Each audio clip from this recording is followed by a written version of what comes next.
ஏழைகளுக்கு பிரியாணி கிடையாதுன்னு அவமானப்படுத்தின ஒரே வார்த்தை அடுத்த நாளே ஒரு புதிய வரலாறு எழுதிச்சு. என்ன நடந்ததுன்னு வாங்க பார்க்கலாம். பூம்பட்டி கிராமம். கண்ணுக்கு எட்டிய தூரம் வரை பச்சை பசலென வயல்வெளிகள். உழைப்பே உயிர். விடியற்காலை முதல் இருட்டுற வரைக்கும் வயல்ல வேலை செஞ்சுதான் அங்க இருக்கிற மக்கள் வாழ்க்கையை ஓட்டிட்டு வந்தாங்க. அந்த கிராமத்தோட ஒரு மூலையில ஒரு சின்ன குடிசை. அங்க வாழ்ந்தாங்க அசோக், அவன் மனைவி அக்ஷயா, அவங்க அப்பா கந்தசாமி, அம்மா ருக்குமணி.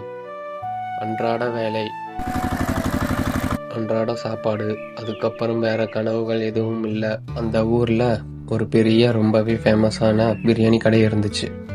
பழைய கடைதான், ஆனா அதோட சுவை பெரிய பெரிய நகரத்துக்கே தெரியும்னு சொல்லுவாங்க. ஒரு நாள் சாயங்காலம் வயலிலிருந்து வீடு திரும்பும்போது அசோக்கும் அக்ஷயாவும் அந்த பிரியாணி கடை பக்கமா வந்தாங்க. அசோக், எனக்கு பிரியாணினா ரொம்ப பிடிக்கும். என்ன இது இதுவரைக்கும் சொல்லவே இல்லையே? எப்படி சொல்றது, அது நம்மளுக்கு எட்டாத ஆசைதானே. அதெல்லாம் விடு, இன்னைக்கு உன் ஆசை நிறைவேறட்டும், நான் வாங்கிட்டு வர்றேன். கடைக்குள்ள பணக்கார கூட்டம், நல்ல உடை, நல்ல சாப்பாடு. அசோக் மெதுவாக கேட்டான், அண்ணா, ஒரு பிளேட் சிக்கன் பிரியாணி எவ்வளவு? அரை பிளேட் 500 ரூபாய், முழு பிளேட் 1000 ரூபாய். என்னது, அரை பிளேட்டுக்கே 500 ரூபாயா? ஏழைகளுக்கு இது கிடையாது. பணம் இல்லனா வெளியே போ. அசோக் வெக்கத்தோடு தலையை குனிஞ்சுக்கிட்டு வெளியே வந்தான். அந்த இரவு அசோக்குக்கு தூக்கம் வரல. ஒரே யோசனை. ஒரு நாள் என் மனைவிக்கு நானே பிரியாணி செஞ்சு சாப்பிட வைக்கணும். அடுத்த நாள் மர நிழலில் உட்கார்ந்திருந்த அசோக்குக்கு ஒரு வயசான பாட்டி மெதுவா நடந்து வந்தாங்க. மகனே, சாப்பிட்டாயா? இல்ல பாட்டி. பரவாயில்லை, இன்னைக்கு ஏழைகளுக்கான பிரியாணி செஞ்சிருக்கேன், வா சாப்பிடு.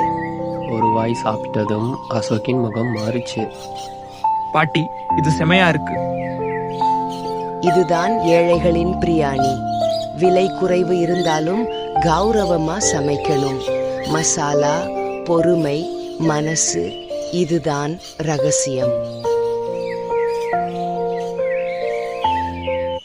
அன்றைய நாள்ல இருந்து அசோக்கின் வாழ்க்கை மாறிச்சு. 30 ரூபாய்க்கு சிக்கன் பிரியாணி. இனி யாரும் பசியோட இருக்க மாட்டாங்க. வாங்க வாங்க, 30 ரூபாய்க்கு சூடான சிக்கன் பிரியாணி.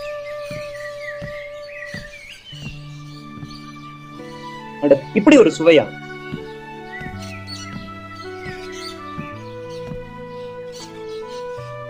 சில மணி நேரத்துல அண்டா காலி. அசோக்கின் முகத்துல வெற்றியும் திருப்தியும். மனசோட சமைச்ச சாப்பாடு தங்கத்தை விட இனிமை அசோக். அந்த நாள்ல இருந்து அசோக்கின் கடை ஏழைகளின் பிரியாணி என்ற பெயர்ல மனிதநேயத்தின் சின்னமா மாறிச்சு.